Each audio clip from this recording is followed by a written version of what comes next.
India, very, very tough, very, very tough. The Prime Minister just left. He's a great friend of mine, but I said, you're a friend of mine, but you're not treating us right. They charge us 52%. You have to understand, we charge them almost nothing for years and years and decades. And Bharat में रात 2 बजे का वक्त था और America में करीब शाम के 4:30 बजे का वक्त रहा होगा। अमेरिका के राष्ट्रपति डोनाल्ड ट्रंप ने टैरिफ अनाउंस किए। करीब 100 देश हैं, उन पर टैरिफ अनाउंस किया है और इसको नाम दिया है रेसिप्रोकल डिस्काउंटेड टैरिफ, और उसमें भारत पर टैरिफ लगाया गया है 26% का टैरिफ। और कहा यह गया कि भारत अमेरिका पर 52% तक टैरिफ लगाता है, इसलिए अमेरिका भारत पर 26% का टैरिफ लगाएगा और बाकी देश हमसे जितना टैरिफ वसूल रहे हैं हम उनसे लगभग आधा टैरिफ लेंगे और इसलिए 26% का टैरिफ लगाया गया है। और इस वीडियो की शुरुआत से पहले आपने अमेरिका के राष्ट्रपति डोनाल्ड ट्रंप को सुना और वो क्या कह रहे थे भारत के बारे में, आपने वो भी सुना। अब इस टैरिफ के क्या मायने हैं, किन किन देशों पर कितना टैरिफ लगा है, तमाम जानकारी के साथ न्यूज़ रूम में हमारे साथ रवि सुमन मौजूद हैं। बताइए। देखिए 26% का जो टैरिफ लगा है उसके ये जो है 10% के बेस ड्यूटी के अलावे है, ये एक बात है। दूसरी बात कि ये टैरिफ का जो मुद्दा है वो काफ़ी पहले से, ट्रंप जैसे ही सत्ता में आए थे तब से ये मुद्दा बना हुआ था। वो लगातार दुनिया भर के देशों की आलोचना कर रहे थे और भारत की आलोचना वो खास करते थे, अलग से नाम लेकर कहते थे कि भारत में कोई भी सामान बेचना बहुत मुश्किल है क्योंकि भारत बहुत ज़्यादा टैरिफ लगाता है। तो उन्होंने ये भी कह दिया था कि भारत पर 100% टैरिफ लगाएंगे। हाँ, और ये उन्होंने शुरू से रेसिप्रोकल टैरिफ की बात की थी और जब से वो उन्होंने ऐसा कहना शुरू किया था तभी से ग्लोबल ट्रेड वॉर की बात होने लगी थी कि व्यापार में बहुत ज़्यादा दिक्कतें आएंगी। WTO का भी कहना था कि इससे दुनिया भर के देश जो आपस में जिस तरह से जितनी आसानी से व्यापार करते हैं उसमें दुविधा आएगी। तो इसके बाद शायद इन्हीं बातों पे अमल करने के बाद ट्रंप ने रेसिप्रोकल टैरिफ में बदलाव किया है और ये पूरी तरह से रेसिप्रोकल टैरिफ नहीं है। उस रेसिप्रोकल टैरिफ का मतलब है कि जो देश अमेरिका पे जितना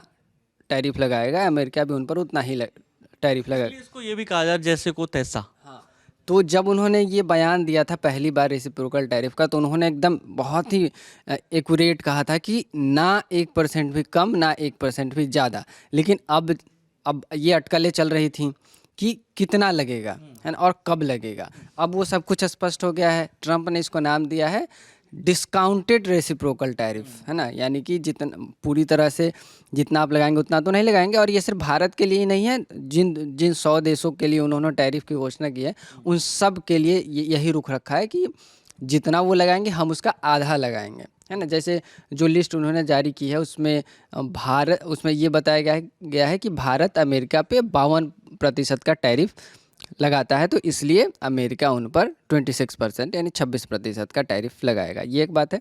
टैरिफ कब से लागू होगा, तो 10% का जो बेस ड्यूटी है वो भारत के समय के अनुसार 5 अप्रैल की सुबह 9:30 बजे से ये लागू हो जाएगा और जो 26% का डिस्काउंटेड रेसिप्रोकल टैरिफ है वो 9 अप्रैल की सुबह 9:30 बजे से लागू हो जाएगा। अब ये टैरिफ के क्या मायने मतलब है उस पर हम बात करेंगे। उससे पहले इसकी घोषणा करते हुए ट्रंप ने जो कहा, पहले भी वो कह चुके थे, उन्होंने इसको 2 अप्रैल की तारीख को अमेरिका के लिए लिबरेशन डे कहा है ना। साथ में उन्होंने कहा कि सालों से, दशकों से, है ना, कि अमेरिका जिन देशों के साथ व्यापार करता है वो उन देशों ने अमेरिका को लूटा है और अब उससे मुक्ति का दिन आ गया है। इसीलिए उन्होंने इसको लिबरेशन डे कहा कि अब अमेरिका इस तरह के व्यापारिक दुविधाओं से मुक्त हो रहा है, ऐसा उनका मानना है। हालांकि इसके अलग तरह की प्रतिक्रियाएं भी आ रही हैं। दुनिया भर के जितने बाकी देश हैं उन्होंने इसको लेकर अलग अलग तरह की प्रतिक्रिया दी है। जैसे कि कनाडा में सबसे ज़्यादा इसको लेकर वो है, वहाँ के लोग अभी सुबह सुबह ही तस्वीरें आई हैं कि वहाँ के लोग तख्तियों के साथ दिख रहे हैं जिस पे लिखा हुआ वी स्टैंड विथ कनाडा, और इस तरह की इस टैरिफ का विरोध वहाँ पे किया जा रहा है। और बाकी देशों के नेता भी इस पर विचार कर रहे हैं कि इसका सामना कैसे किया जाए। ये एक बात हो गई।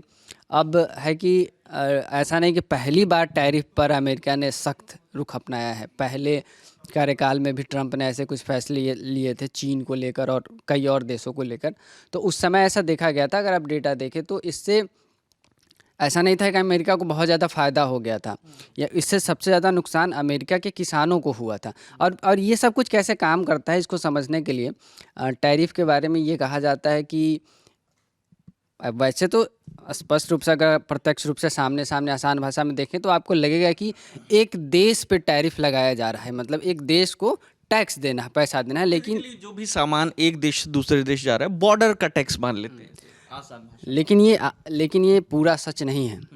टैरिफ के बारे में कहते हैं कि फ़ायदा किसी को भी हो टैरिफ से, नुकसान हमेशा उपभोक्ता को, आम आदमी को, नागरिक को होता है। में। एंड यूजर जो खरीदेगा उसे। हाँ, अब ये कैसे होता है इसको समझेंगे हम कि अगर आप किसी एक चीज़ के एग्जांपल से समझा सकें, कोई चीज़ भारत से अमेरिका में जा रही है, अमेरिका से भारत में आ रही है, जो फिर यहाँ पे मैं खरीदूँ, वहाँ पे कोई XYZ खरीदे। ठीक है, भारत में बना कोई सामान, मान लेते हैं कोई मसाला, वो अमेरिका में बिकने गया, तो अमेरिकी सरकार को टैरिफ कौन देगा? क्या वो भारतीय कंपनी देगी? नहीं, भारतीय कंपनी अमेरिका की जिस कंपनी को वो सामान बेचेगा, या फिर जिसके माध्यम से वो अमेरिका में वो सामान बेचेगा, इसको आप एजेंट कह लीजिए, मीडिएटर कह लीजिए उस कंपनी को, या जो भी कहिए, ये अमेरिका के उस कंपनी या एजेंट का काम है अमेरिकी सरकार को वो पैसा जमा कराना, टैरिफ जितना भी बनता है उस सामान पे, है ना। अब वो एजेंट या वो कंपनी ये टैरिफ कहाँ से वसूलती है? जैसे ही टैरिफ बढ़ता है, अमेरिका में उस सामान का दाम बढ़ जाता है।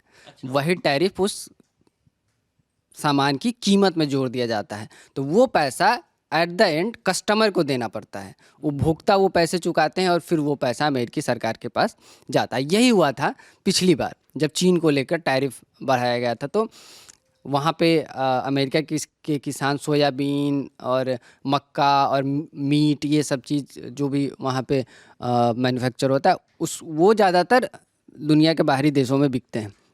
तो सबसे ज़्यादा नुकसान किसानों को हुआ, और टैरिफ लगाकर अमेरिकी सरकार ने जितनी बचत की या जितने पैसे उनके पास आए, उनका 92% उनको अपने किसानों को देना पड़ा, क्योंकि उनको बहुत ज़्यादा नुकसान हुआ था। ये एक बात है। दूसरी बात कि दुनिया भर में कई जानकार, कई एक्सपर्ट्स इसको लेकर चिंता जता चुके हैं कि अमेरिका जैसे अपना टैरिफ बढ़ाएगा तो दुनिया के बाकी देश भी चुप नहीं रहेंगे ना, वो भी इसकी प्रतिक्रिया में कुछ ना कुछ करेंगे, फिर एक ट्रेड वॉर शुरू हो जाएगा। लेकिन ये चेतावनी डोनाल्ड ट्रंप की ओर से दी गई है कि इस पर मतलब कोई किसी भी तरह का काउंटर करने की कोशिश ना करे। अभी जो हमने टैरिफ बढ़ा दिया, अभी जो मैं पढ़ा, तो आज ही मैंने सुबह अखबार में देखा कि कई एक्सपर्ट्स के हवाले से कहा गया है कि भारत पे कम से कम 35 अरब रुपए का बोझ बढ़ेगा। तो इतनी बड़ी रकम का जब बोझ किसी देश पे बढ़ेगा, तो वो ये देखना दिलचस्प होगा कि वो कब तक अपनी प्रतिक्रिया नहीं देते हैं, चुप रहते हैं। बिल्कुल। तो अब जो टैरिफ की घोषणा हुई है, और 5 अप्रैल से बेसलाइन टैरिफ और 6 अप्रैल से जो कथित डिस्काउंटेड टैरिफ की जो बात कही जा रही है वो लागू हो जाएगा। अब इंतज़ार है इस पर तमाम देशों का, भारत समेत तमाम देश इस पर क्या प्रतिक्रिया देते हैं, डोनाल्ड ट्रंप के इस फैसले पर क्या रिएक्शन आते हैं, उन सब का इंतज़ार रहेगा। जो भी इस पर अपडेट आएगी हम लगातार आप तक लेकर आते रहेंगे। और बाकी इस टैरिफ का जो खेल है, जो टैरिफ की घोषणा हुई है देर रात 2 बजे, इस पर हमारा आज का दुनियादारी भी रहेगा। तो देखते रहिए द लेलन टॉप। इस बातचीत में मेरे साथ रवि सुमन थे, मेरा नाम विकास वर्मा है, कैमरे के पीछे हमारे साथी प्रशांत हैं। शुक्रिया।